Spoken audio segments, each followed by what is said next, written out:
Hello दोस्तों, study with concept के इस स्टडी प्लेटफॉर्म पर आप सभी का स्वागत है और साथ ही स्वागत है हमारे इस महा सीरीज में। तो ये करंट अफेयर्स का हमारा चौथा लेक्चर है। 3 लेक्चर कंप्लीट हो चुका है, तो उसको आप जाकर के एक बार देख सकते हैं। इसमें दिया है कि वैदिक तारामंडल मंदिर ये कहाँ पर बनाया जा रहा है। तो वैदिक तारामंडल मंदिर जो है ये विश्व का सबसे बड़ा मंदिर होगा और ये बनाया जा रहा है पश्चिम बंगाल के नदिया जिले में। ठीक है, मायापुर स्थित international society of Krishna consciousness ISKCON के मुख्यालय में विश्व का सबसे बड़ा मंदिर बन रहा है। तो ये किस मुख्यालय में बन रहा है ये इंपॉर्टेंट नहीं है, ये कहाँ पर बनाया जा रहा है ये इंपॉर्टेंट है। ठीक है, तो ये बनाया जा रहा है पश्चिम बंगाल के नदिया जिले में। यह जब बनकर तैयार हो जाएगा तो कंबोडिया के 400 एकड़ में बने अंगकोरवाट मंदिर परिसर की जगह विश्व का सबसे बड़ा वैदिक मंदिर बन जाएगा। ठीक है, तो अब यहाँ से आपको ये ध्यान रखना है कि ये जो अंगकोरवाट मंदिर है ये कहाँ पर स्थित है। तो ये जो अंगकोरवाट मंदिर है ये आपका स्थित है कंबोडिया में। यह आगरा के ताजमहल और वेटिकन के सेंट पॉल कैथेड्रल से भी बड़ा होगा। इस्कॉन के संस्थापक प्रभुपाद के आदर्शों के सामने रखकर वैदिक तारामंडल मंदिर का निर्माण किया जा रहा है और ये अमेरिका की कैपिटल बिल्डिंग के डिज़ाइन से प्रेरित है। तो ध्यान देंगे आप, यहाँ से पूछ सकता है आपसे कि यह जो वैदिक तारामंडल मंदिर है ये कहाँ के बिल्डिंग के डिज़ाइन से प्रेरित है। तो यह है अमेरिका के कैपिटल बिल्डिंग के डिज़ाइन से। ठीक है, तो ये 3 चीज़ें आप यहाँ पर ध्यान में रखेंगे। अगला है भारत का पहला भूकंप स्मारक स्मृति वन। तो सबसे पहले तो आप यही ध्यान देंगे, ये जो स्मृति वन है इसका संबंध किससे है। तो ये भारत का पहला भूकंप स्मारक से संबंधित है। 28 अगस्त 2022 को प्रधानमंत्री नरेंद्र मोदी ने गुजरात के कच्छ में भारत का पहला भूकंप स्मारक स्मृति वन देश को समर्पित किया है। तो आपसे पूछ लेगा कि स्मृति वन कहाँ पर है। तो ये गुजरात के कच्छ में है जिसको देश को समर्पित किया गया है। सन 2001 के इस विनाशकारी भूकंप में जान गंवाने वाले 12,000 से अधिक लोगों के नाम स्मारक में उकेरे गए हैं। तो आप समझ सकते हैं कि ये जो स्मृति वन का नाम दिया गया है ये क्यों दिया गया है।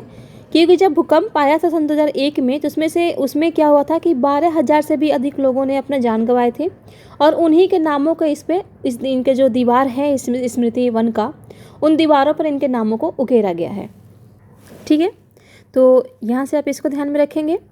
स्मृति वन को भुजियो पहाड़ी के ऊपर 175 एकड़ क्षेत्र में 375 करोड़ रुपए की लागत से विकसित किया गया है। तो ये आपको ध्यान देने की ज़रूरत नहीं है कि कितने एकड़ में कितना करोड़ रुपए लगा है, बस ये ध्यान देंगे कि भुजियो पहाड़ी कहाँ है। तो ये भुजियो पहाड़ी है गुजरात में। ठीक है, प्रधानमंत्री नरेंद्र मोदी ने अंजार शहर में निर्मित वीर बाल्डिक मेमोरियल को उन 185 बच्चों और 20 शिक्षकों को श्रद्धांजलि देने के लिए वर्चुअली समर्पित किया जो इस जानलेवा भूकंप के दौरान मलबे में जिंदा दब गए थे। तो ये भी इतना इम्पोर्टेंट नहीं है, बस आपका यहाँ से यही इम्पोर्टेंट था कि ये कहाँ पर बनाया जा रहा है, कहाँ पर ये है। तो ये है गुजरात के कच्छ में, इसको देश को मतलब राष्ट्र को समर्पित किया गया है और ये भुजियो पहाड़ी पर स्थित है। ठीक है, और यदि हम बात करें पहले भूकंप के साक्ष्य का, तो हड़प्पा काल में ये पहला जो भूकंप का साक्ष्य मिला था ये कहाँ से मिला था। ये भी क्वेश्चन कई बार आपसे पूछा गया है हर एग्ज़ामों में। ठीक है, जैसे कि यूपी पीसीएस हुआ या फिर आपका अदर स्टेट पीसीएस हुए और फिर एसआई वगैरह दरोगा वगैरह का जो भी एग्ज़ाम होता है उसमें ये चीज़ें पूछी जाती हैं। तो ये मिला था आपका कालीबंगा में। ठीक है, कालीबंगा में। और कालीबंगा से ही आपका एक और साक्ष्य मिला था, वो था अग्नि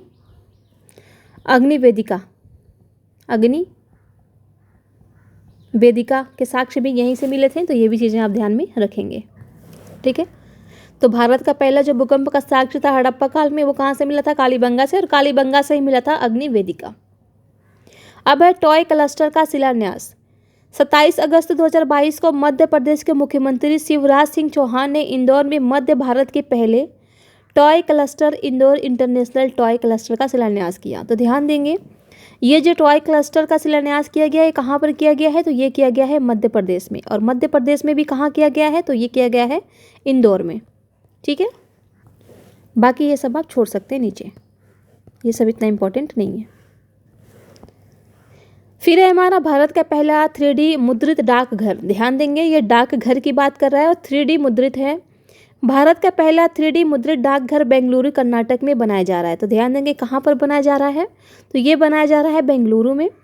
1,000 वर्ग फुट की इस 1,000 वर्ग फुट की इमारत को स्थापित करने में 25 लाख रुपए खर्च होंगे। आवास और शहरी मामलों के मंत्रालय की भवन निर्माण सामग्री और प्रौद्योगिकी संवर्धन परिषद ने आईआईटी मद्रास के साथ मिलकर के लॉर्सन एंड टर्बो लिमिटेड को जमीन में 3 मंजिल तक चलने वाली संरचनाओं की 3D कंक्रीट प्रिंटिंग के लिए प्रौद्योगिकी अनुमोदन किया है। तो इतना सब आपको पढ़ने की जरूरत नहीं है कहानी, बस इतना आपको ध्यान रखना है कि ये जो भारत का पहला 3D मुद्रित डाकघर की बात की जा रही है ये, ठीक है। अभी 3D का एक और आएगा भवन, उसको भी हम आगे देखेंगे। यहाँ पर आप ध्यान रखेंगे कि डाकघर, और वो भी मुद्रित, ठीक है। 3D मुद्रित डाकघर कहाँ पर बनाया गया है, तो ये बनाया गया है बेंगलुरु के कर्नाटक में। इतना आप ध्यान में रखेंगे। अगला है विश्व का सबसे बड़ा कार्बन फाइबर प्लांट। ये कहाँ पर शुरू किया गया है, तो ये शुरू किया गुजरात के हजीरा में, और इसको शुरू किसने किया है, तो रिलायंस इंडस्ट्रीज़ ने, ठीक है। तो कह रहा है कि रिलायंस इंडस्ट्रीज़ ने गुजरात के हजीरा में भारत का पहला और विश्व का सबसे बड़ा कार्बन फाइबर प्लांट बनाने की घोषणा की है। तो बात यहाँ पर फिर से वही है, पहले किया जा रही है, तो इसलिए ये इम्पॉर्टेंट है, तो इसको भी आप ध्यान में रखेंगे।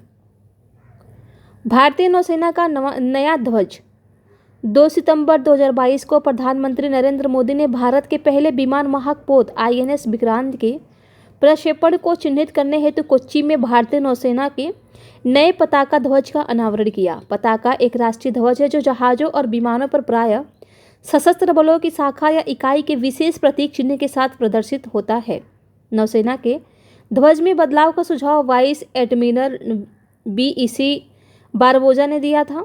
यह ध्वज छत्रपति शिवाजी की मुहर से प्रेरित है। तो अब यहाँ पर ये इम्पोर्टेंट है, भारतीय नौसेना का जो नया ध्वज है, तो आपसे पूछ लेगा कि ये किससे प्रेरित है या किस शासक के मुहर से प्रेरित है, तो ये छत्रपति शिवाजी की मुहर से प्रेरित है।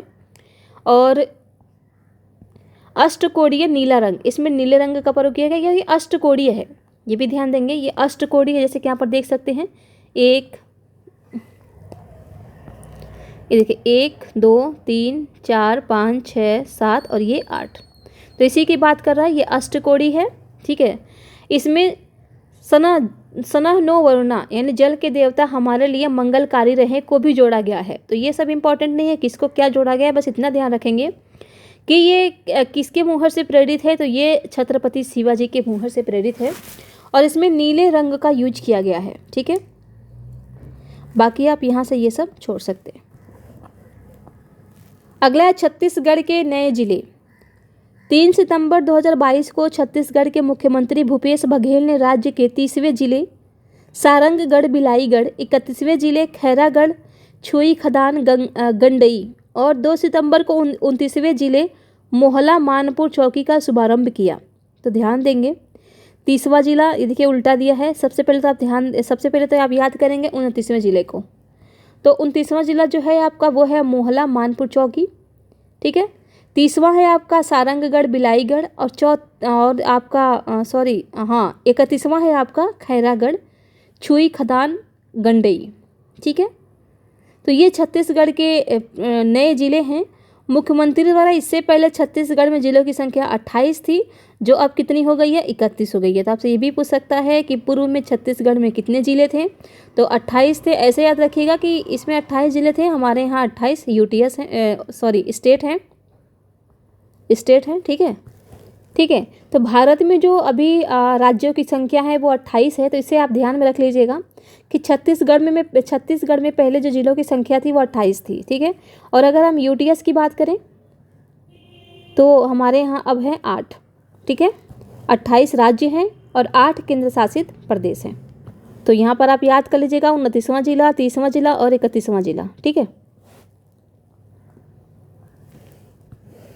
अगला है केंद्र महिला कर्मचारी को 60 दिनों का अवकाश। केंद्र महिला कर्मचारी को 60 दिनों का अवकाश। 2 सितंबर 2022 को कार्मिक और प्रशिक्षण विभाग के आदेश के बाद केंद्र सरकार की सभी महिला कर्मचारियों को 60 दिन का विशेष अवकाश मिलेगा। यह अवकाश शिशु के जन्म के तुरंत बाद या प्रसव के दौरान मृत्यु हो जाने के मामलों में दिया जाएगा। तो ध्यान रखेंगे, यहाँ आपको कन्फ्यूज कर सकता है। यहाँ पर कह रहा है कि शिशु के जन्म के तुरंत बाद या प्रसव के दौरान मृत्यु हो जाने के मामले में दिया जाएगा। शिशु के जन्म से पूर्व या जन्म के तुरंत बाद मृत्यु की मानसिक पीड़ा को ध्यान में रखते हुए यह निर्णय लिया गया है, ठीक है। शिशु के जन्म होने के तुरंत बाद या 28 दिन के भीतर मृत्यु हो जाती है तो माता विशेष मातृत्व अवकाश का पात्र होगी। यानी अगर बच्चा बॉर्न होता है और 28 दिन के अंदर वो उसकी डेथ हो जाती है तो वो जो उसकी माँ जो होगी उनको विशेष मातृत्व का अवकाश जो है कि मिलेगा। और ये क्यों मिलेगा? क्योंकि पता है कि मानसिक पीड़ा से उबरने के लिए उनको थोड़ा टाइम चाहिए। यदि 28 सप्ताह या उसके बाद शिशु के गर्भ में मृत्यु हो जाती है तो भी माता को यह विशेष अवकाश मिलेगा। विशेष मातृत्व अवकाश केंद्र सरकार की उन्हीं महिला कर्मचारियों को मिलेगा जिनके 2 से कम जीवित बच्चे हैं और प्रसव किसी अधिकृत अस्पताल में हुआ हो। तो ये भी देख सकते हैं आप कि इस पे भी कंडीशन है कि आपको क्या क्या होना चाहिए। ठीक है, आपके पास क्या क्या होना चाहिए। तो इसमें प्रसव जो हुआ हो वो अधिकृत अस्पताल में हुआ हो, दूसरा उस महिला के पास 2 से कम जीवित बच्चे हों। ठीक है, और यहाँ पर ये भी ध्यान देंगे, एक तो कह रहा है यहाँ पर कि बच्चा जब बॉर्न हो जाएगा यानी शिशु के जन्म के बाद या 28 दिन के भीतर मृत्यु हो जाती है तो महिलाएं जो होंगी वो मातृत्व अवकाश के पात्र होंगी। और यहाँ पर यही बात ठीक ऐसे कह दिया है कि 28 सप्ताह या उसके बाद शिशु के गर्भ में भी मगर मृत्यु हो जाती है। यहाँ 28 सप्ताह रखा है और यहाँ 28 दिन रखा है। तो ये दोनों चीज़ें आपको ध्यान में रखनी है। यदि ऑप्शन में सप्ताह दे तो भी सही होगा, ऑप्शन में यदि दिन दे तो भी सही होगा। तो इस पर आपको विशेष करके ध्यान रखनी है क्योंकि यहाँ से काफ़ी कन्फ्यूजन क्रिएट हो रहा है। ठीक है, कहीं ऐसा ना हो कि आपके ध्यान में ये हो कि नहीं बच्चे के तुम जन्म के बाद की बात की जा रही है, सप्ताह पेट में रहेगा तो कैसे। ठीक है, तो इस तरीके से आपको एक्स्ट्रा माइंड नहीं लगाना है। आपको ध्यान रखना है कि ये जो गर्भ में शिशु है इसकी 28 सप्ताह या उसके बाद मृत्यु हो जाती है तो भी माँ इस जो ये जो अवकाश है इसके पात्र होगी। राजपथ अब कर्तव्य पथ, तो इसको भी देख लेते हैं। प्रधानमंत्री नरेंद्र मोदी ने सेंट्रल विस्टा के राष्ट्रपति भवन से इंडिया गेट तक राजपथ नाम से मशहूर सड़क का अब कर्तव्य पथ के रूप में उद्घाटन किया है। तो कर्तव्य पथ को किसको माना जाएगा? तो राष्ट्रपति भवन से लेकर के इंडिया गेट तक का जो सड़क है उसको अब कर्तव्य पथ के नाम से जाना जाएगा। पहले इसको जाना जाता था राजपथ के नाम से। ठीक है, तो ध्यान देंगे, घुमा देगा आपसे कि ऐसे कह देगा कि जो राष्ट्रपति भवन से लेकर के इंडिया गेट तक का कर्तव्य पथ था उसको अब राजपथ के नाम से जाना जाएगा, लेकिन ये गलत है क्योंकि राजपथ था, अब इसको माना जाएगा कर्तव्य पथ के नाम से। ठीक है, केंद्र सरकार ने राजपथ और राष्ट्रपति भवन से लेकर इंडिया गेट तक फैले सेंट्रल विस्टा लॉन का नाम बदलकर कर्तव्य पथ करने का फैसला किया। इस क्षेत्र का नए सिरे से विकास सरकार की महत्वाकांक्षी सेंट्रल विस्टा पुनर्विकास परियोजना के तहत किया गया है। इंडिया गेट के पास ही सुभाष चंद्र बोस की प्रतिमा का अनावरण प्रधानमंत्री द्वारा किया गया है, जहां पर पहले कभी किंग जॉर्ज पंचम की प्रतिमा स्थापित थी। तो ध्यान देंगे कि जो सुभाष चंद्र बोस हैं इनके प्रतिमा का अनावरण कहाँ पर किया गया है? तो ये किया गया है इंडिया गेट के पास। और पूर्व में यहाँ पर किसकी प्रतिमा थी? तो वो थी जॉर्ज पंचम की। वर्ष 1911 के दिल्ली दरबार में हिस्सा लेने के लिए किंग जॉर्ज पंचम दिल्ली आए थे और उनके सम्मान में ही ब्रिटिश काल में इस रोड का नाम किंग्सवे रखा गया था। आज़ादी के बाद ही सेंट्रल विस्टा का नाम राजपथ में बदल दिया गया। इससे मिलने वाली एक सड़क का नाम क्वींसवे रखा गया, जिसे अब जनपथ के नाम से भी जाना जाता है। तो ध्यान देंगे कि एक और सड़क का नाम था क्वींसवे, उसको बदल करके किया गया जनपथ। और जो किंग जॉर्ज के नाम पर रखा गया था, किंग जॉर्ज पंचम के नाम पर जो रखा गया किंग्सवे, उसका नाम आज़ादी के बाद बदल के क्या कर दिया गया था? राजपथ। और अब इसी राजपथ का नाम बदल करके प्रधानमंत्री नरेंद्र मोदी के द्वारा किया गया है कर्तव्य पथ। तो ये जनपथ, राजपथ और कर्तव्य पथ, इन तीनों को आप अच्छे से देख लीजिएगा। ठीक है, इस अवसर पर नरेंद्र मोदी ने इंडिया गेट के पास स्थित छतरी के नीचे नेताजी सुभाष चंद्र बोस की 28 फीट ऊंची ग्रेनाइट की प्रतिमा का भी अनावरण किया। तो अभी तक हम कांस्य की प्रतिमा देख रहे थे, लेकिन यहाँ पर ध्यान देंगे कि जो सुभाष चंद्र बोस की प्रतिमा बनाई गई है ये बनाई गई है ग्रेनाइट की। ठीक है, तो ये इम्पॉर्टेंट है, यहाँ पर कांस्य कर देगा। ठीक है, जो कि गलत है। तो ध्यान देंगे ये ग्रेनाइट से बनाई गई है। यह प्रतिमा पूरी तरह हस्त निर्मित है, जिसके निर्माण में पारंपरिक तकनीकों और आधुनिक उपकरणों का उपयोग किया गया है।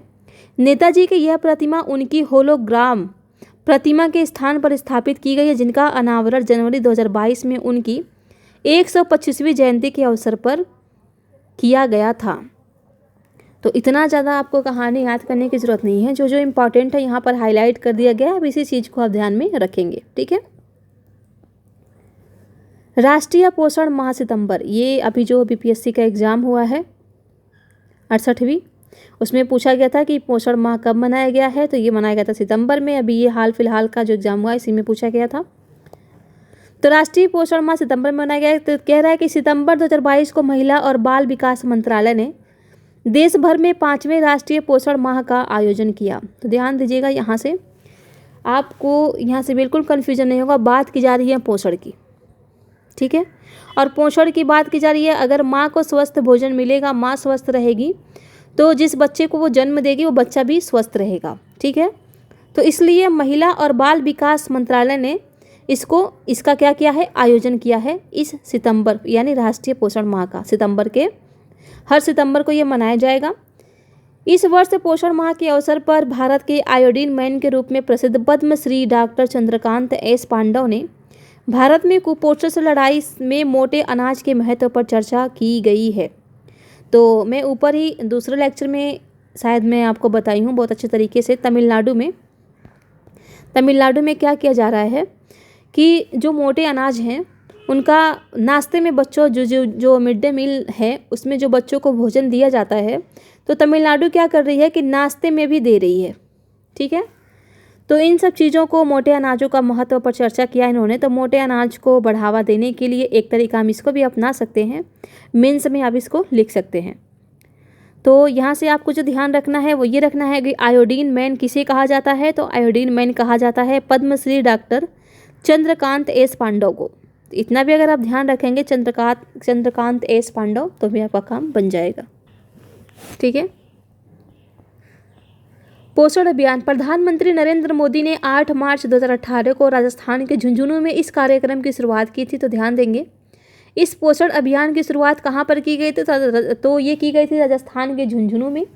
और राजस्थान के झुंझुनू आपको पता होगा, वो जो झाझरिया हैं, देवेंद्र झाझरिया, उनके बारे में आपको पता होगा। उनका नाम आते ही आपको ये स्थान याद आ जाता होगा। पोषण अभियान के उद्देश्यों पर ध्यान देते हुए सरकार ने समेकित पोषण सहायता कार्यक्रम के रूप में मिशन पोषण 2.0 का आरंभ किया है। तो ये सब आपको ध्यान देने की ज़रूरत नहीं है, बस इतना आपको ध्यान देना है कि राष्ट्रीय पोषण माह कब मनाया जाता है, तो सितंबर में मनाया जाता है। और आयोडीन मैन के नाम से किसे जानते हैं, तो डॉक्टर चंद्रकांत एस पांडव को जानते हैं।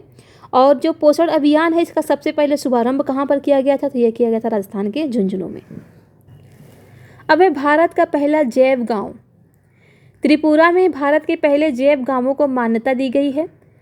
सिपाहीजला जिले के दासपारा गांव को पहले जैव ग्राम के रूप में स्थापित किया गया है। तो ध्यान देंगे, त्रिपुरा में, ठीक है, त्रिपुरा में भारत के पहले जैव गांवों को मान्यता दी गई है। और ये त्रिपुरा का है एक जिला है, सिपाहीजला जिले के ये गांव है। इस जिले का गांव है दासपारा गांव। इसी को पहले जैव ग्राम के रूप में स्थापित किया गया है। ये गांव भारत के पहले संशोधित जैव गांव है, जहां पर पर्यावरण के अनुकूल प्रौद्योगिकी का उपयोग किया जा रहा है, जैसे कृषि और कृषि संबंधित कार्यों में जैव उर्वरक का ही प्रयोग और रासायनिक उर्वरकों के उपयोग पर रोक इत्यादि। विज्ञान और प्रौद्योगिकी विभाग के जैव प्रौद्योगिकी निदेशालय ने इस पहल को वर्ष 2018 में शुरू किया था। त्रिपुरा के नए मुख्यमंत्री हैं डॉक्टर मणिक शाह और कोक बरोक भाषा त्रिपुरा की मूल भाषा है। तो थोड़ा सा ये ध्यान रखेंगे कि जो कोक बरोक भाषा है ये त्रिपुरा की मूल भाषा है। और ये आप ध्यान में रखेंगे कि ये जो भारत का पहला जैव गांव है ये कहाँ पर स्थापित किया गया है, तो ये किया गया त्रिपुरा में, ठीक है। त्रिपुरा में इतना अंदर जाकर के नहीं पूछेगा कि त्रिपुरा में किस जिले का कौन सा गाँव है, बस आपसे इतना पूछेगा कि भारत का पहला जैव ग्राम कहाँ पर स्थापित किया गया है, तो ये किया गया है त्रिपुरा में। अगला है फिट इंडिया फ्रीडम मोटो राइड। गृह मंत्री अमित शाह ने नई दिल्ली के मेजर ध्यानचंद नेशनल स्टेडियम में फिट इंडिया फ्रीडम मोटो राइड की शुरुआत की है। तो ध्यान देंगे कि ये शुरुआत किसके द्वारा की गई है, फिट इंडिया फ्रीडम मोटो राइड। तो ये किया गया है गृह मंत्री अमित शाह के द्वारा और नई दिल्ली में किया गया है। और नई दिल्ली में भी कहाँ किया गया है, तो मेजर ध्यानचंद नेशनल स्टेडियम में। तो ये भी ध्यान देंगे कि मेजर ध्यानचंद नेशनल स्टेडियम कहाँ पर है, तो ये है दिल्ली में। यह राइड 75 प्रतिष्ठित स्थानों के लिए एक अखिल भारतीय बाइक सवारी है जो 75 बाइकर्स द्वारा पूरी की जा रही है। आज़ादी के अमृत महोत्सव का उद्देश्य युवाओं और बच्चों को भारतीय स्वतंत्रता संग्राम के प्रति जागरूक करना। फिट इंडिया मूवमेंट को 29 अगस्त 2019 को प्रधानमंत्री नरेंद्र मोदी द्वारा फिटनेस को लोगों के दैनिक जीवन का अभिन्न अंग बनाने की दृष्टि से शुरू किया गया था। फिट इंडिया मूवमेंट को युवा कार्यक्रम और खेल मंत्रालय के अंतर्गत संचालित किया जा रहा है। ठीक है, तो यहाँ से आप ध्यान में रखेंगे कि ये जो कार्यक्रम है ये किसके द्वारा चलाया जा रहा है, तो युवा कार्यक्रम और खेल मंत्रालय के अंतर्गत।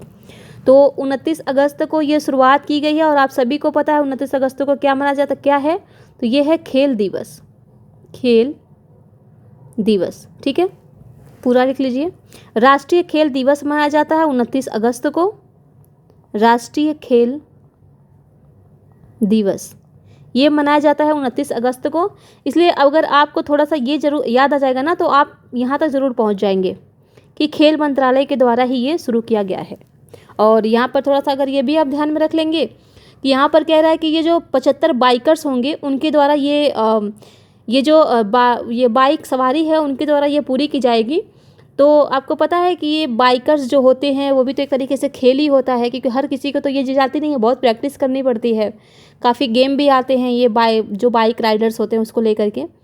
तो ये जो बाइकर्स हैं ये काफ़ी फिट होते हैं, तो इससे भी आप ध्यान में रख लेंगे थोड़ा सा कि फिट इंडिया फ्रीडम मोटो राइड क्या है। ठीक है, बंगबंधु शेख मुजीबुर रहमान छात्रवृत्ति, अब इसको देखते हैं। बांग्लादेश की प्रधानमंत्री शेख हसीना ने नई दिल्ली में एक समारोह के दौरान बंगबंधु शेख मुजीबुर रहमान छात्रवृत्ति प्रदान की है। यह छात्रवृत्ति पहली बार उन सैनिकों के वंशजों और भारतीय सशस्त्र बलों के अधिकारियों को प्रदान की गई है जो 1971 के ऐतिहासिक मुक्ति संग्राम के दौरान शहीद या गंभीर रूप से घायल हो गए थे। दोनों देशों ने आपसी रिश्ते को न केवल पारंपरिक रूप से मजबूत किया है बल्कि भविष्य की सहभागिता को ध्यान में रखते हुए इस पर लगातार कार्य भी किया है। ठीक है, तो बस इतना ध्यान रखेंगे कि ये जो छात्रवृत्ति है ये किसी छात्राओं या ये किसी स्कूल या किसी छात्रा से संबंधित नहीं है। ठीक है, यहाँ पर आपको घुमा देगा कि ये जो छात्रवृत्ति है ऐसे कर देगा कि छात्राओं को जो 10 से 12 में है या कुछ और ग्रेजुएशन कर रही हैं आगे पढ़ाई के लिए दिया जा रहा है, तो ऐसा कुछ भी नहीं है।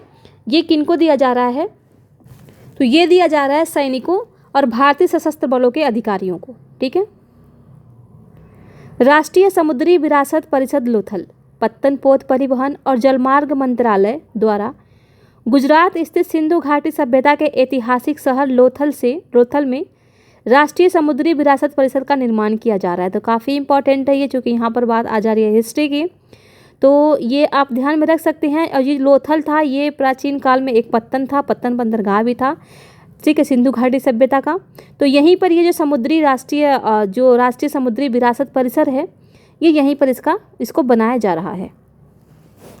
इस परियोजना को विभिन्न चरणों, चरण ए, बी और चरण 2 में, यानी चरण 1 का ए और बी और चरण 2 में पूरा किया जाएगा। इसका पहला चरण, ये सब इम्पॉर्टेंट नहीं है, छोड़ दीजिए। अगला है general Bipin Rawat military garrison. 10 सितंबर 2022 को अरुणाचल प्रदेश के किबिथु में एक सैन्य स्टेशन और सड़क का नाम भारतीय सेना के पहले चीफ ऑफ डिफेंस स्टाफ दिवंगत के नाम पर रखा गया है।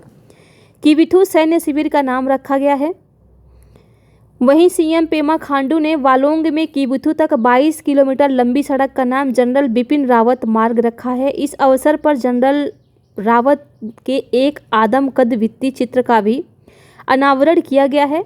भारत के पहले chief of defence staff general Bipin Rawat ने वर्ष 1999 से 2000 तक किबिथु में कर्नल के रूप में अपनी बटालियन 5/11 गोरखा राइफल्स की कमान संभाली थी। तो ये सब इंपॉर्टेंट नहीं है, बस इतना ध्यान रखेंगे कि अरुणाचल प्रदेश में किबिथु जो है वो एक सैन्य स्टेशन है जिसका अब नाम बदल करके क्या रखा जाएगा, तो ये रखा जाएगा जनरल बिपिन रावत के नाम पर। और किबिथु में ही अरुणाचल प्रदेश के किबिथु में ही एक सड़क है, उस सड़क का भी नाम बदल करके इनके नाम पर रखा गया है। और थोड़ा सा और ध्यान देंगे कि एक स्कूल है, सैनिक स्कूल है मैनपुरी में, ठीक है, मैनपुरी में एक सैनिक स्कूल है, सैनिक स्कूल, इसका भी नाम बदल करके ये जो हमारे फर्स्ट सीडीएस थे इनके नाम पर ही रखा गया है। और अभी वर्तमान में CDS कौन है, तो वो हैं अनिल चौहान, अनिल चौहान। तो ये भी आप ध्यान में रखेंगे। इनका पूरा नाम है लेफ्टिनेंट जनरल अनिल चौहान। ठीक है। नए सम्राट किंग चार्ल्स तृतीय, तो ये काफ़ी न्यूज़ में रहा जब महारानी एलिजाबेथ का डेथ हुआ था। तो यहाँ पर आप ये काफ़ी हाईलाइटेड रहा है, हालांकि पूछेगा तो नहीं है, लेकिन फिर भी एक बार आप काफ़ी हिस्ट्री से ये जुड़ा हुआ है तो एक बार देख लेते हैं। किंग जॉर्ज तृतीय ब्रिटेन के नए सम्राट बने हैं। 73 वर्षीय चार्ल्स ब्रिटेन की महारानी एलिजाबेथ द्वितीय के निधन के बाद, तो ध्यान देंगे यह द्वितीय थी, ऐसे कर देगा कि जो ब्रिटेन की महारानी थी एलिजाबेथ तृतीय के निधन के बाद ब्रिटेन के नए राजा घोषित किए गए हैं। कौन, तो किंग चार्ल्स तृतीय। तो यहाँ पर ध्यान देंगे, तीसरा जब कर देगा तो स्टेटमेंट गलत हो जाएगा, तो यहाँ पर है दूसरा, तो इसको ध्यान में रखेंगे। ठीक है। अब किंग चार्ल्स राष्ट्रमंडल के प्रमुख और यूके के अतिरिक्त 14 कॉमनवेल्थ देशों के राजा बन गए हैं। तो ये भी इम्पोर्टेंट नहीं है, बस इतना आप ध्यान में रखेंगे कि अब कौन बने हैं ब्रिटेन के नए सम्राट, तो वो बने हैं किंग चार्ल्स तृतीय। हड़प्पा संस्कृति संग्रहालय राखी गढ़ी। लगभग 5000 वर्ष पुरानी सिंधु घाटी कलाकृतियों को प्रदर्शित करने के लिए हरियाणा के राखीगढ़ी में विश्व का सबसे बड़ा हड़प्पा संस्कृति का संग्रहालय बनाया जा रहा है। और हड़प्पा कालीन जो स्थल हैं, तो हड़प्पा काल के सबसे बड़े स्थलों में भी किसका नाम है, तो राखीगढ़ी ही है। ये सबसे बड़ा स्थल है हड़प्पा काल का, तो ये भी कई बार पूछा गया है। सबसे बड़ा स्थल है हड़प्पा काल का। ठीक है, ये भी ध्यान में रखेंगे। तो यहाँ पर कह रहा है कि हड़प्पा संस्कृति संग्रहालय, तो कहाँ बनाई जा रही है, तो हड़प्पा संस्कृति संग्रहालय यहीं बनाई जा रही है, और ये सबसे बड़ा स्थल भी है। ठीक है। राखीगढ़ी में बन रहे इस म्यूजियम में फोटोग्राफ्स लैब तैयार की गई है, जिसमें चित्रों के माध्यम से आगंतुक राखीगढ़ी के इतिहास को जान सकेंगे।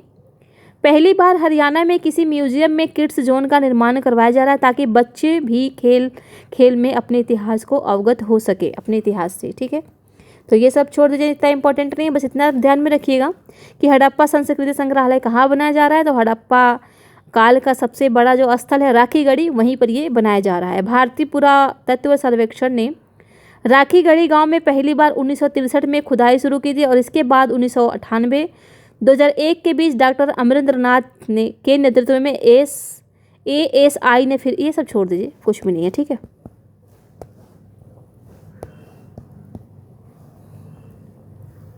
ये भी छोड़ दीजिए, थोड़ा सा ये देख लीजिएगा थोड़ा सा कि सिंधु घाटी सभ्यता, आप सभी को हालांकि पता ही होगा। सिंधु घाटी सभ्यता की खोज 1921 में दयाराम साहनी के द्वारा की गई थी। ठीक है। अगला है हमारा Aheli khadi fashion show. Khadi India द्वारा अहेली खादी फैशन शो का आयोजन राष्ट्रीय फैशन प्रौद्योगिकी संस्थान गांधीनगर में किया गया। तो सबसे इम्पोर्टेंट तो यही हो जा रहा है कि इसका जो है आयोजन कहाँ पर किया गया है, तो ये किया गया है गांधीनगर में। युवा दर्शकों और वैश्विक बाजार तक पहुंचने के उद्देश्य से और खादी को एक कपड़े के रूप में लोकप्रिय बनाने तथा पारंपरिक एवं समकालीन फैशन में इसके उपयोग को प्रदर्शित करने के लिए इसका आयोजन किया गया है। तो जाहिर सी बात है कि इसका भला किसी चीज़ का आयोजन क्यों होता है, किसी वर्ष को यादगार बनाने के लिए, उसको किसी चीज़ को बढ़ाने के लिए, उसके प्रति जागरूकता फैलाने के लिए हम दिवस मनाते हैं। जैसे कि सन 2023 को अंतर्राष्ट्रीय बाजरा वर्ष घोषित किया है, ताकि लोगों को बाजरा के बारे में पता चले, उसके महत्व के बारे में कि वो कितना पोषण युक्त है। खेल दिवस हम क्यों मनाते हैं, राष्ट्रीय महिला दिवस हम क्यों मनाते हैं, राष्ट्रीय बालिका दिवस क्यों मनाते हैं। ठीक है। तो इस सब चीज़ों को मनाने के पीछे रीज़न होता है, उसके प्रति हम जनता को जागरूक करने की कोशिश करते हैं, उसके महत्व को बताने की कोशिश करते हैं। फ्यूचर में भी वो किस तरीके से हमारे आने वाली पीढ़ी के लिए उपयोगी होगा, उसके बारे में हम बताने की कोशिश करते हैं। तो यही रीज़न है कि कोई भी दिवस मनाया जाता है। तो क्यों मनाया जाता है, तो इन सब कारणों से मनाया जाता है। ठीक है। अहेली खादी का अर्थ है शुद्ध खादी, और फैशन शो के दौरान इसी का प्रदर्शन किया गया है। योग के लिए परिधान स्वाधा, जो अब संचार के एक प्रभावी माध्यम के रूप में स्वीकार किया जाता है, जिसे ये सब छोड़ दीजिए, बस इतना ध्यान रखिएगा कि इसका आयोजन कहाँ पर किया गया है, तो ये किया गया गांधीनगर में। ठीक है। गुजरात के गांधीनगर में। सिनेमा पर्यटन नीति 2022। गुजरात के मुख्यमंत्री भूपेंद्र पटेल ने फिल्म निर्माण उद्योग के लिए राज्य की पहली सिनेमा पर्यटन नीति 2022 का शुरुआत किया। इस नीति का उद्देश्य राज्य में निवेश लाने, फिल्म इंफ्रास्ट्रक्चर के विकास को सुगम करने और फिल्म प्रोडक्शन इंडस्ट्री में युवाओं के लिए रोजगार और उद्यमिता की चुनौती को बढ़ावा देना है। सरकार सभी भाषाओं में फीचर फिल्मों, वित्तचित्र फिल्मों, ब्रांड, ये सब छोड़ दीजिए। बस इतना ध्यान रखिएगा कि सिनेमा पर्यटन नीति कहाँ पर अपनाया गया है उद्योग के रूप में, तो ये अपनाया गया है कहाँ? गुजरात में। ठीक है, गुजरात में अपनाया गया है। अब है वेलनेस दिवस। झारखंड के सरकारी स्कूलों में 6ठी से 12वीं कक्षा के छात्र प्रत्येक मंगलवार को वेलनेस दिवस मनाएंगे। यह दिवस छात्रों में अच्छे स्वास्थ्य के महत्व के बारे में जागरूकता फैलाने के लिए मनाया जाएगा। अब देखिए यहाँ पर कह रहा है वेलनेस, ठीक है, इसी से आप अंदाज़ा लगा सकते हैं कि ये किससे संबंधित होगा। जाहिर सी बात है स्वास्थ्य से संबंधित होगा। शैक्षिक अनुसंधान एवं प्रशिक्षण परिषद की पहल के तहत, तो ये सब छोड़ दीजिए, बस इतना ध्यान रखिएगा कि कहाँ पर ये जो है वेलनेस दिवस मनाया जाएगा। तो ये मनाया जाएगा झारखंड के सरकारी स्कूलों में। और कब? तो हर मंगलवार को। लिथियम सेल उत्पादन संयंत्र तिरुपति। आंध्र प्रदेश के तिरुपति में भारत के पहले लिथियम सेल निर्माण संयंत्र के उत्पादन पूर्व चरण का शुभारंभ किया गया। तो बस इतना ध्यान रखेंगे इसका शुभारंभ कहाँ पर किया गया है, तो ये किया गया है आंध्र प्रदेश के तिरुपति में। ठीक है, बाकी ये सब आप छोड़ सकते हैं। भारत का पहला वानिकी विश्वविद्यालय। तेलंगाना विधानसभा ने 13 सितंबर 2022 को वानिकी विश्वविद्यालय अधिनियम को मंजूरी देने के बाद भारत में अपनी तरह का पहला विश्वविद्यालय बन गया है। तो ध्यान देंगे यहाँ पर है तेलंगाना विधानसभा, और यहाँ पर क्या कर देगा आपका? तमिलनाडु कर देगा, तमिलनाडु, जो कि गलत है। ठीक है, तो ध्यान में रखेंगे तेलंगाना विधानसभा ने मतलब ये पहला ऐसा वो है विश्वविद्यालय होगा जिसने इस तरीके के बिल को पारित करवाया है। ठीक है, विश्व स्तर पर रूस और चीन में वन विश्वविद्यालय होने के साथ वानिकी का तीसरा विश्वविद्यालय होगा। तो यहाँ पर ध्यान दीजिएगा, एकमात्र ही नहीं है विश्व में, ऐसा कर देगा कि विश्व में एकमात्र जो है वानिकी विश्वविद्यालय कहाँ पर होगा, तो ये तेलंगाना में होगा। लेकिन गलत है, क्योंकि चीन में भी, रूस में और चीन में भी वन विश्वविद्यालय हैं। तो ध्यान देंगे, रूस में भी है और चीन में भी है। विश्वविद्यालय का उद्देश्य वन संसाधनों के संरक्षण। देखिए, अब वही भी कह रहे थे ना कि किसी चीज़ को मनाने के पीछे कोई ना कोई रीजन जरूर होता है, तो वो जिस चीज़ से संबंधित है उसी से संबंधित होगा। तो इतना आप कॉमन सेंस आप लगा सकते हैं। विश्व का पहला महिला ऊंट सवार दल। सीमा रक्षक बल ने विश्व का पहला महिला ऊंट सवार दल तैयार किया है, जिसे 1 दिसंबर को इस बल के स्थापना दिवस पर सार्वजनिक किया गया है। इसके बाद यह दल राजस्थान और गुजरात से सटी भारत पाकिस्तान की अंतर्राष्ट्रीय सीमा पर तैनात किया जाएगा। तो आपको पता है कि ये जो रेगिस्तानी एरिया है, यहाँ पर ऊँट ही एकमात्र ऐसे साधन हैं जो लोगों को लेके आते जाते हैं, क्योंकि इनके पैर गद्दीदार होते हैं, इसलिए इन्हें रेगिस्तान का जहाज़ भी कहा जाता है। ये काफ़ी पहले आप लोगों ने पढ़ा होगा कि रेगिस्तान का जहाज़ किसे कहते हैं, तो ऊँट को कहते हैं। और क्यों कहते हैं? क्योंकि उसके पैर गद्दीदार होते हैं, तो उसको चलने में परेशानी नहीं होती है, वो आराम से उस रेतीले जगहों पर चल लेता है। और दूसरी बात ये कि वो पानी भी जल्दी नहीं पीता है, क्योंकि वो जो उसका कुबड़ होते हैं ना, उसमें वो क्या करता है कि स्टोर कर लेता है और वसा के रूप में वो संचित हो जाती हैं चीज़ें, और फिर वहाँ से वो धीरे धीरे उससे एनर्जी लेता रहता है। तो ऐसी चीज़ें कहाँ पर स्थापित की जाएंगी, ऐसा महिला सवाल दल कहाँ पर गठित किया जाएगा? तो जाहिर सी बात है जो रेगिस्तानी एरिया होगा वहीं पर किया जाएगा। तो ध्यान देंगे कहाँ पर किया जा रहा है? राजस्थान और गुजरात से सटी भारत पाकिस्तान के अंतर्राष्ट्रीय सीमा पर।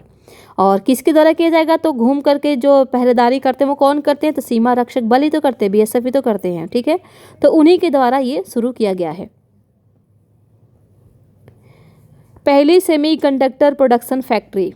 भारत की दिग्गज कंपनी वेदांता और ताइवान की इलेक्ट्रॉनिक्स निर्माता कंपनी फॉक्सकॉन गुजरात में भारत की पहली सेमीकंडक्टर प्रोडक्शन फैक्ट्री स्थापित करेंगे। तो बस इतना ध्यान रखिएगा कि भारत की पहली सेमीकंडक्टर प्रोडक्शन फैक्ट्री कहाँ पर लगाई जा रही है? तो ये लगाई जा रही है गुजरात में। पहले यह फैक्ट्री महाराष्ट्र में लगने वाली थी। वेदांता गुजरात में 1000 एकड़ ज़मीन पर इस प्लांट को लगाएगी। इसे छोड़ दीजिए, बस इतना ध्यान रखिएगा कहाँ पर यह लगाई जा रही है। राष्ट्रीय लॉजिस्टिक नीति। 17 सितंबर 2022 में प्रधानमंत्री नरेंद्र मोदी ने नई दिल्ली में राष्ट्रीय लॉजिस्टिक नीति का शुभारंभ किया है। नई राष्ट्रीय माल परिवहन नीति का उद्देश्य परिवहन क्षेत्र की चुनौतियों से निपटना और अगले 5 वर्षों में माल की ढुलाई की लागत को जीडीपी के 14 से 15% से घटाकर 10% से कम करने का लक्ष्य है। तो किसका लक्ष्य है, क्या लक्ष्य, ये ध्यान नहीं रखना है, बस इतना ध्यान रखना है आपको कि राष्ट्रीय लॉजिस्टिक नीति जो है ये कहाँ पर शुरू की गई है, तो ये की गई है नई दिल्ली में प्रधानमंत्री नरेंद्र मोदी के द्वारा। भारत का पहला स्वच्छ सुजल प्रदेश, अब यहाँ पर बात किया जा रहा है सुजल, पहला प्रमाणित, पहला हर घर जल, 100वां हर घर जल, ये सब हम लोग देख चुके थे। 100वां क्या था, 100वां था आपका हिमाचल प्रदेश।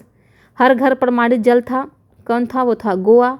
अब यहाँ पर पूछ लिया है कि भारत का पहला स्वच्छ सुजल प्रदेश, अब ये कौन सा बना है, तो अंडमान निकोबार द्वीप समूह को भारत का पहला स्वच्छ सुजल प्रदेश घोषित किया गया है।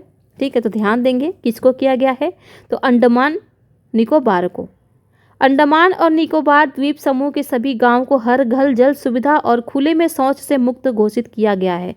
ठीक है, 1,10,000 से अधिक गांवों के खुले में शौच से मुक्त होने के बाद यह पेयजल, स्वच्छता और शौचालय जैसी बुनियादी सुविधाओं पर ध्यान दिया गया है। तो छोड़ दीजिए, बस इतना ध्यान रखिएगा कि भारत का पहला स्वच्छ सुजल प्रदेश किसको घोषित किया गया है, अरुणाचल प्रदेश को, अंडमान निकोबार को, और यहाँ पर खुले में शौच से मुक्त भी इसको घोषित किया गया है अंडमान निकोबार को। डिजिटल एड्रेस सिटी, भारत का सबसे स्वच्छ शहर इंदौर अब देश का पहला ऐसा शहर बनने जा रहा है जहाँ पर आदमी का डिजिटल एड्रेस होगा, यानी मात्र एक कोड से पूरा पता और घर की लोकेशन मिल जाएगी। इंदौर अब भारत की पहली डिजिटल एड्रेस सिटी और वन नेशन वन एड्रेस के सपने को साकार करने जा रहा है। तो ये आपसे पूछ लेगा कि वन नेशन वन एड्रेस कहाँ पर शुरू किया जा रहा है, तो ये किया जा रहा है इंदौर में। ये आपसे ये पूछ लेगा कि डिजिटल एड्रेस सिटी अभी हाल ही में किसको बनाने की घोषणा की गई है, तो वो की गई है इंदौर को। पर्यटन और सांस्कृतिक राजधानी वाराणसी, तो पर्यटन और सांस्कृतिक राजधानी के रूप में किसे वो किया गया है, घोषित किया गया है, तो ये किया गया है वाराणसी को।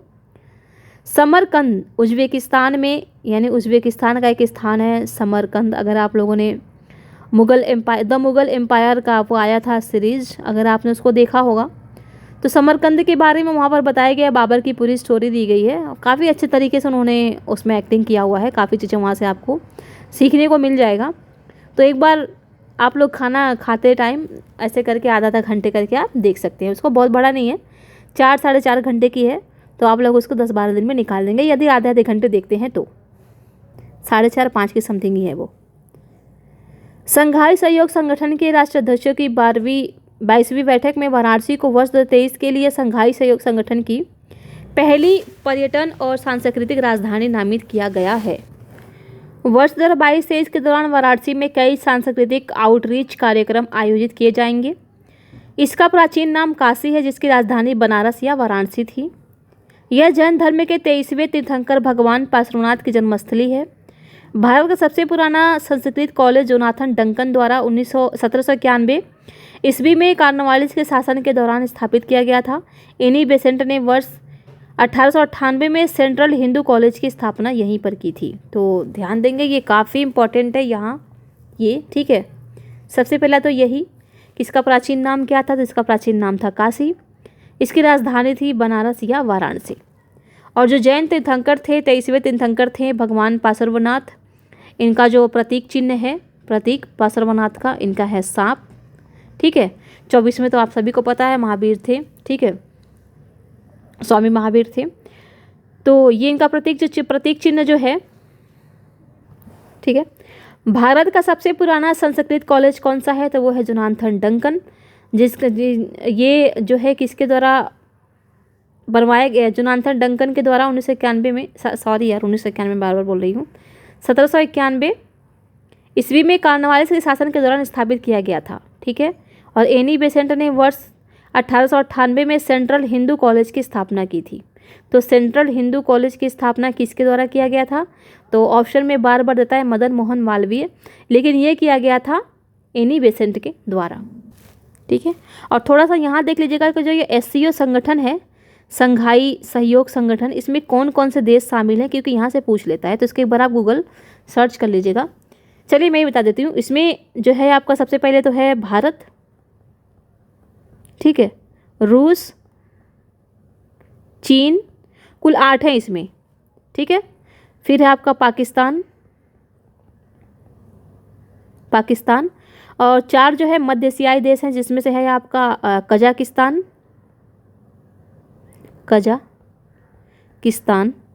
फिर है आपका किर्गिस्तान,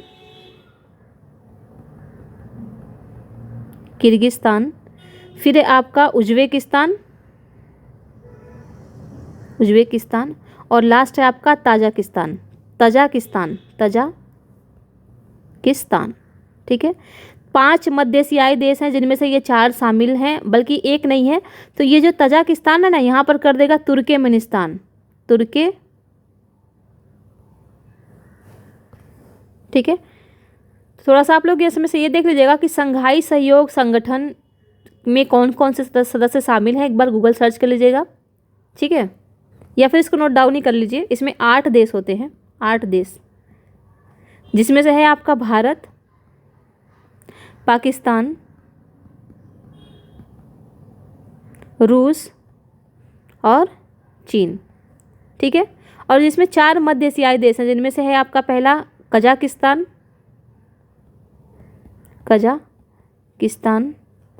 किर्गिस्तान, उज्बेकिस्तान,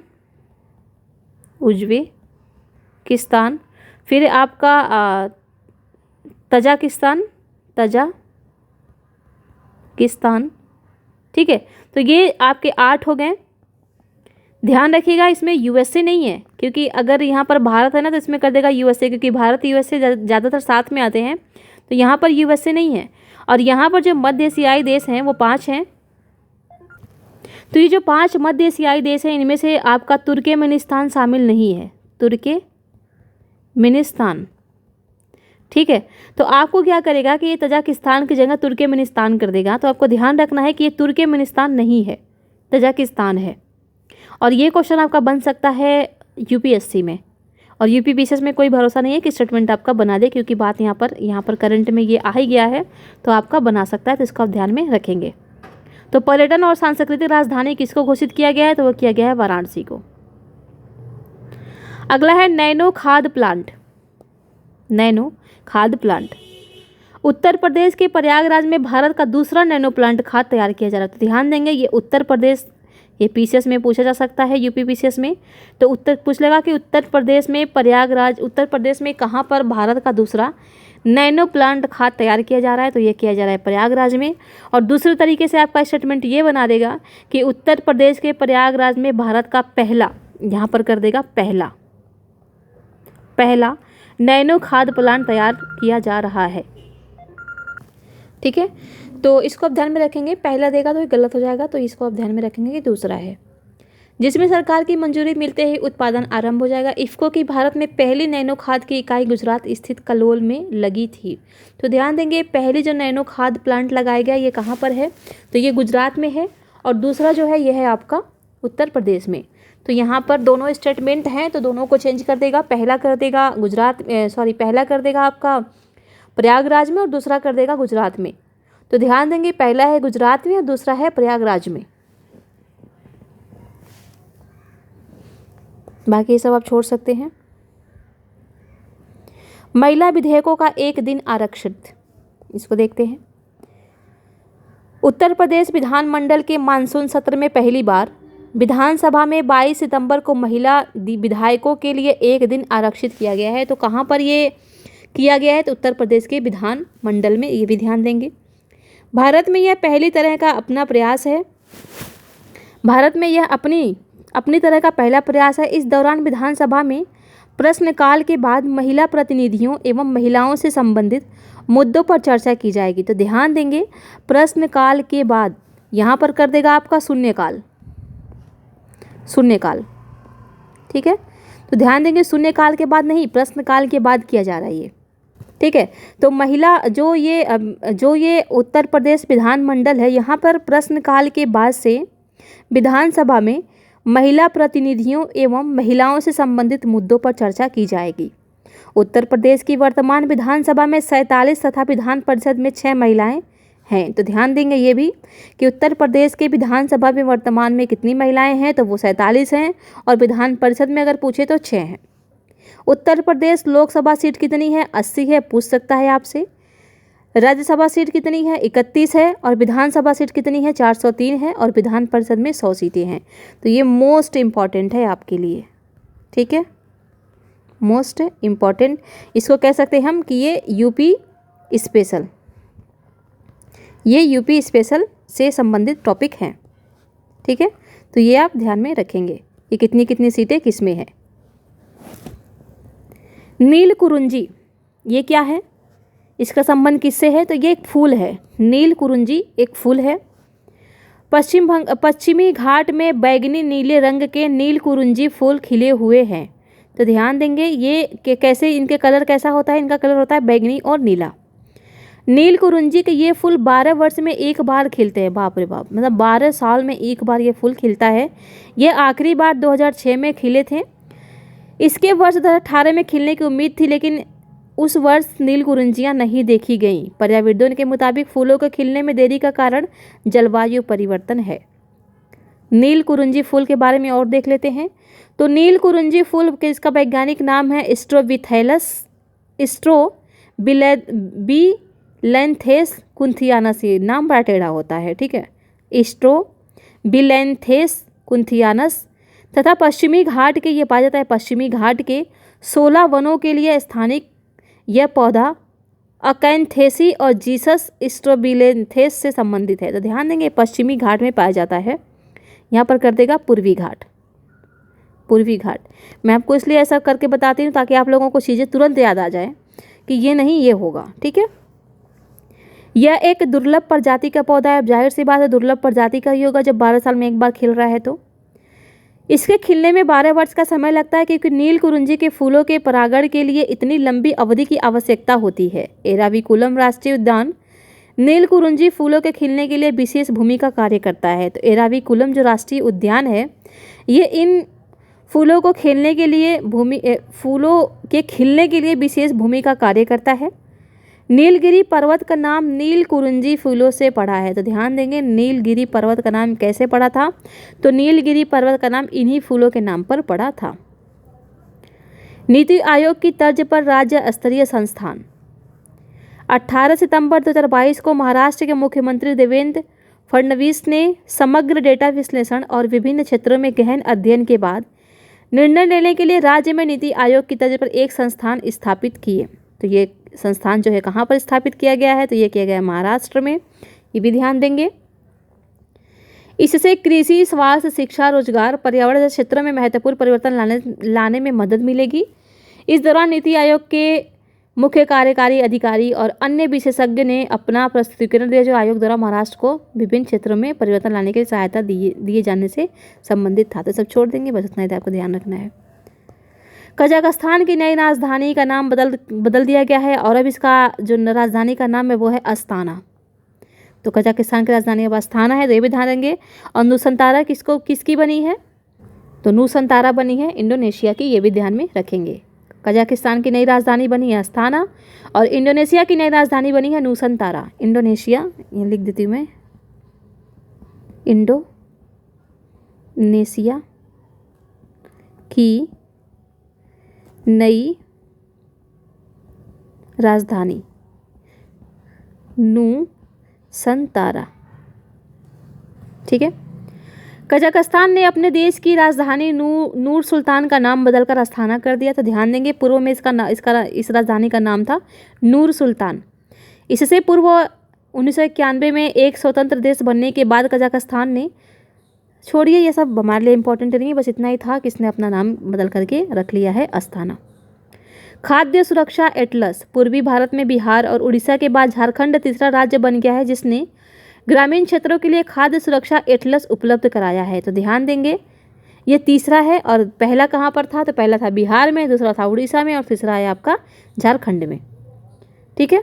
खाद्य सुरक्षा एटलस ये कहाँ पर लॉन्च किया गया है? तो ये किया गया है रांची में, झारखंड के रांची में। Ambedkar circuit,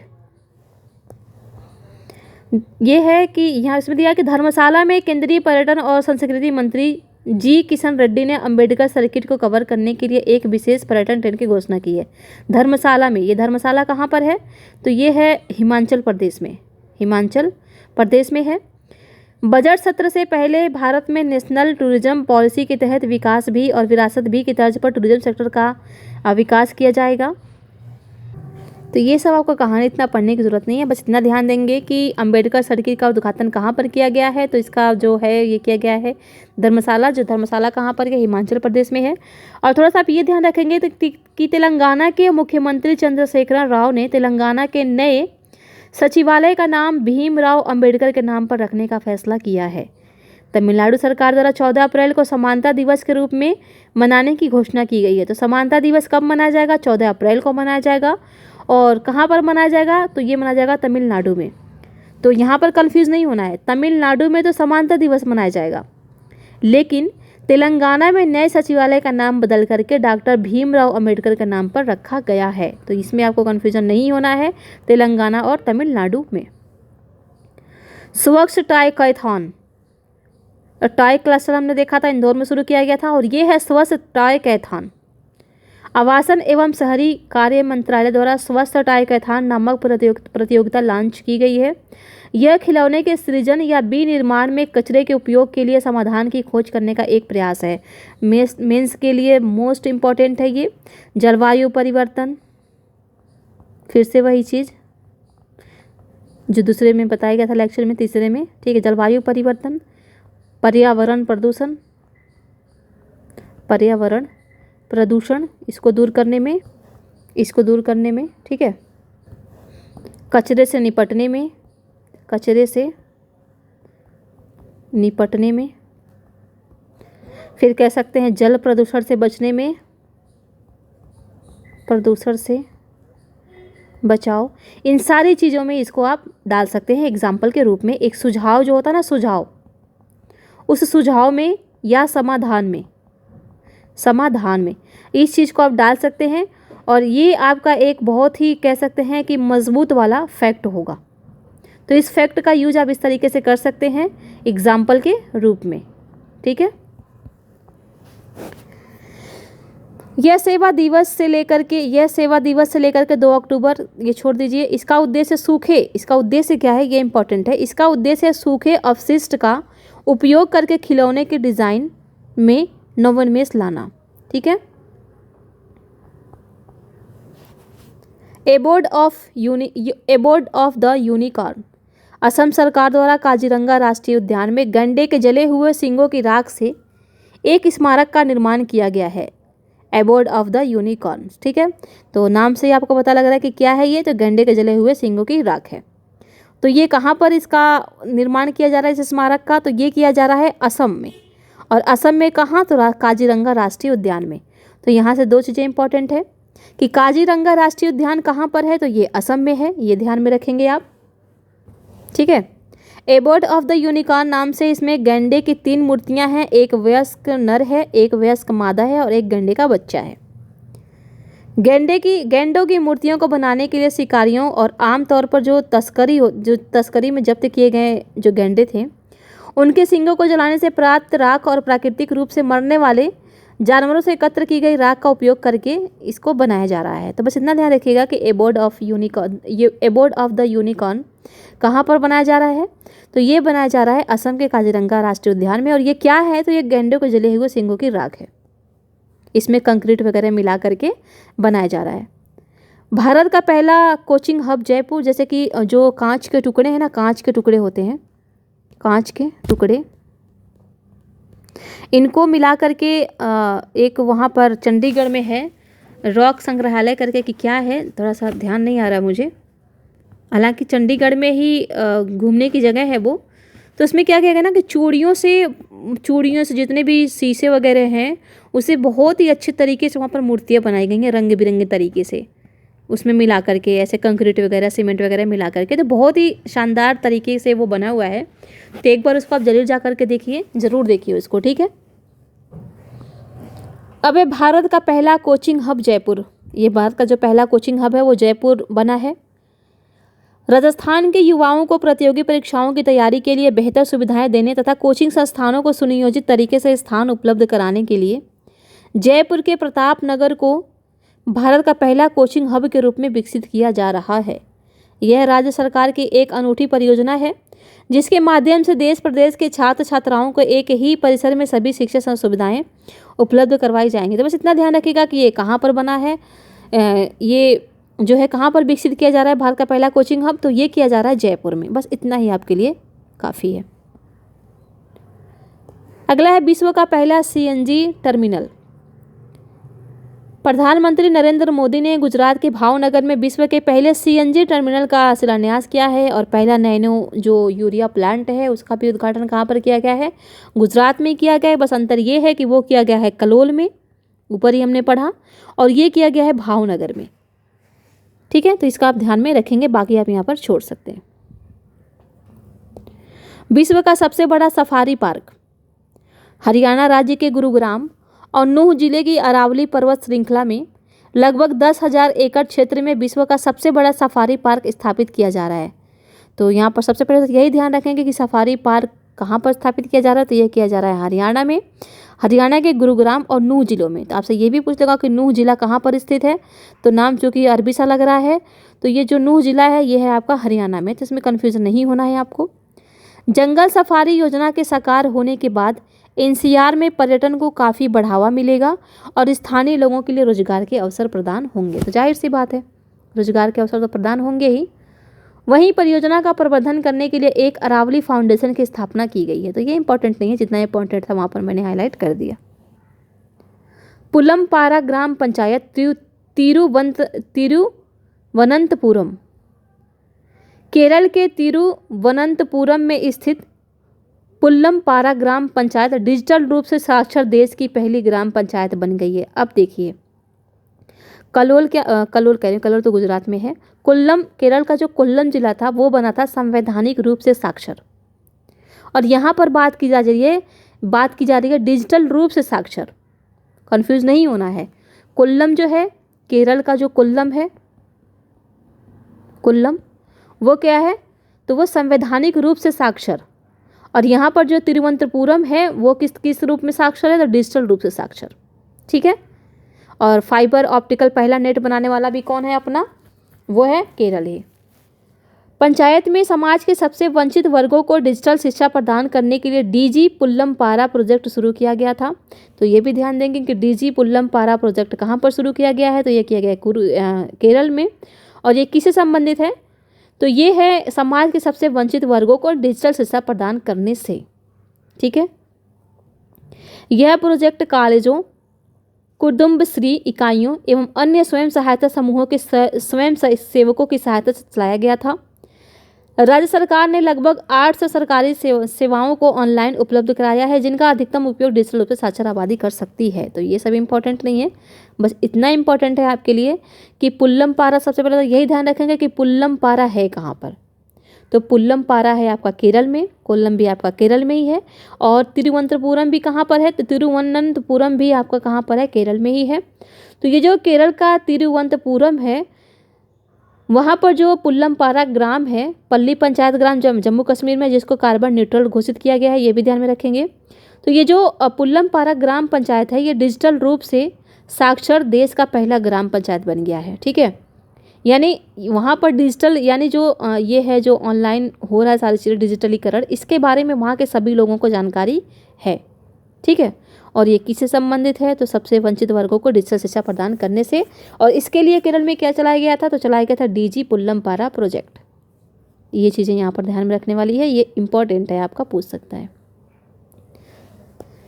the medical termination of pregnancy act 1971 most important है, इससे क्वेश्चन यूपीएससी में पूछा गया है, तो कोई भरोसा नहीं है कि यूपीपीसीएस में इसको पूछ लिया जाए। यहाँ पर कह रहा है कि उच्चतम न्यायालय ने भारत में सभी महिलाओं को, ध्यान देंगे सभी महिलाओं को, चाहे वो विवाहित हों या अविवाहित हों, सुरक्षित और कानूनी गर्भपात देखभाल प्राप्त करने के लिए 24 सप्ताह तक गर्भपात कराने की अनुमति प्रदान की है। तो ध्यान देंगे 24 सप्ताह तक वो अपना जो है गर्भपात करवा सकती हैं, चाहे वो विवाहित महिलाएं हों या अविवाहित महिलाएं हों। आपसे यहाँ पर दे देगा कि केवल विवाहित महिलाओं को ही ये अधिकार दिया गया है, लेकिन ऐसा नहीं है। यहाँ पर अविवाहित महिलाएं भी हैं जो गर्भपात करा सकती हैं 24 सप्ताह तक, लेकिन इसमें कंडीशन है। तो देखते हैं कंडीशन क्या है। इसमें the medical termination of pregnancy act 1971 को विस्तारित किया गया है, जो अविवाहित महिलाओं को 24 सप्ताह तक गर्भ को समाप्त करने से रोकता है। यानी पहले क्या था कि पहले केवल विवाहित महिलाएं ही शामिल थी इसमें, लेकिन अब क्या किया गया कि इसको विस्तार करके ये कर दिया गया है कि जो अविवाहित महिलाएं हैं वो भी 24 सप्ताह तक गर्भ को अपना समाप्त करवा सकती हैं। एक्ट 1971 और इसमें इसके नियम 2003 के तहत 20 सप्ताह से 24 सप्ताह की गर्भवती अविवाहित महिलाओं को पंजीकृत, अब देखें यहाँ पर ये कंडीशन है, पंजीकृत चिकित्सकों की मदद से गर्भपात कराने का अधिकार नहीं है। ठीक है, तो ये बात कब का कर रहा है कि 2003 के नियम का बात कर रहा है कि पहले जो महिलाएं थीं वो अविवाहित महिलाएं, चाहे वो पंजीकृत ही डॉक्टर क्यों नहीं होता था, उससे भी उसकी मदद से भी इनको अधिकार नहीं था कि ये गर्भपात करवाएं। लेकिन जब इसमें संशोधन किया गया है 2021 में, तो इसमें कहा गया है कि संविधान के आर्टिकल 21 के तहत प्रजनन स्वायत्तता, गरिमा और निजता के अधिकार अविवाहित महिला को यह चुनने का अधिकार देना है कि विवाहित महिला के समान ही बच्चे को जन्म देना है या नहीं। ठीक है, 20 से 24 सप्ताह के बीच की गर्भावस्था वाली सिंगल या अविवाहित महिलाओं को गर्भपात करने से रोकता, जबकि विवाहित महिलाओं को ऐसी स्थिति में गर्भपात की अनुमति संविधान के ये कह रहा है कि पहले ऐसा था कि विवाहित महिलाओं को केवल ये अधिकार था, लेकिन जब 2021 में संशोधन किया गया जिसमें बोला गया कि नहीं आर्टिकल 21 के तहत जो अविवाहित महिलाएं हैं उनको भी गरिमापूर्ण जीवन जीने का अधिकार है, उनके भी निजता को ध्यान में रखते हुए ये अधिकार उन्हें देना चाहिए। तो इसलिए समानता यानी अनुच्छेद 14 इसको ध्यान में रख करके कि उन्हें भी समान अधिकार दिया जाना चाहिए, हालांकि वो भी तो महिला ही है। ठीक है, पहले इसका उल्लंघन यानी जो पहले ये अधिकार नहीं था तो आर्टिकल 14 का उल्लंघन माना जाता था कि नहीं आप ऐसे कैसे कर सकते, क्योंकि वो भी एक महिला है और विवाहित भी एक महिला है। तो आप यहाँ पर असमानता दिखा रहे हो, असमानता, आप समानता स्थापित नहीं कर रहे हो, भेदभाव कर रहे हो आप कि एक को आपने अधिकार दे दिया दूसरे को आपने अधिकार नहीं दिया। तो इस चीज़ को आर्टिकल 21 को उसके गरिमापूर्ण जीवन को और समानता को स्थापित करते हुए ये इसमें प्रावधान किया गया इस नए संशोधन में कि ठीक है अब जो अविवाहित महिलाएं हैं वो भी अपना गर्भपात करवा सकती हैं। कब से कब तक, तो 20 से 24 सप्ताह के बीच में। इस अधिनियम का उद्देश्य महिला के प्रजनन और निर्णयात्मक स्वायत्तता के अधिकार के तहत वैवाहिक बलात्कार को बलात्कार की श्रेणी में शामिल करना है। ये सब छोड़ दीजिए, बस इतना ध्यान रखेगा कि हाँ अब उनको भी अधिकार है। शांति और अहिंसा विभाग, लेकिन हाँ अधिकार है, उसमें भी कंडीशन है कि वो जो पंजीकृत चिकित्सक होंगे उनके सलाह से ही गर्भपात करवा सकती हैं। शांति और अहिंसा विभाग, 1 अक्टूबर 2022 को राजस्थान में शांति और अहिंसा विभाग के गठन को मंजूरी मिल गई है। तो शांति और अहिंसा विभाग का शांति और अहिंसा विभाग का गठन कहाँ पर किया जाएगा, तो ये किया जाएगा राजस्थान में। राज्यपाल कलराज मिश्र ने प्रदेश में शांति और अहिंसा विभाग के गठन के लिए कैबिनेट की ओर से भेजे गए प्रस्ताव को मंजूरी दे दी है। अब यह कला व संस्कृति विभाग के अधीन कार्य करेगा। मुख्यमंत्री अशोक गहलोत ने बजट घोषणा में 22-23 प्रदेश में अलग, तो ये सब छोड़ दीजिए, बस इतना ध्यान रखिएगा कि जो शांति और अहिंसा विभाग है ये कहाँ पर गठन किया जाएगा इसका, तो किया जाएगा राजस्थान में। और इसका उद्देश्य क्या होगा, तो कुछ नहीं, आपको पता है कि शांति और अहिंसा जब ये दोनों चीज़ें रहेंगी तो क्या बढ़ेगी, भाईचारा, सहिष्णुता, धर्मनिरपेक्षता, ठीक है, सांप्रदायिक दंगे नहीं होंगे। तो यहाँ पर देखिए यह विभाग प्रदेश में गांधी जी के संदेश को प्रदेश के निचले स्तर तक पहुंचाने और आपसी भाईचारे को बढ़ावा देने का काम करेगा। तो इसका उद्देश्य यही है। ठीक है, तो इस तरीके से हमारा 29 पेज कंप्लीट हो चुका है। बाकी हम देखेंगे अगले वीडियो में। तो आप लोग इसको देखिए और रिवीजन करते रहिए। 2-4 बार आप रिवीजन करेंगे, सारी चीज़ें आपके माइंड में फिट हो जाएंगी। फिर आप जब वहाँ जाएंगे एग्जाम हॉल में तो आपको ऑप्शन ऐसे ही दिखेगा सामने, आपको कन्फ्यूज़ होने की ज़रूरत ही नहीं पड़ेगी। ठीक है, तो इसी के साथ इस वीडियो को यहीं समाप्त करते हैं। आप सभी को हमारे साथ बने रहने के लिए बहुत बहुत धन्यवाद।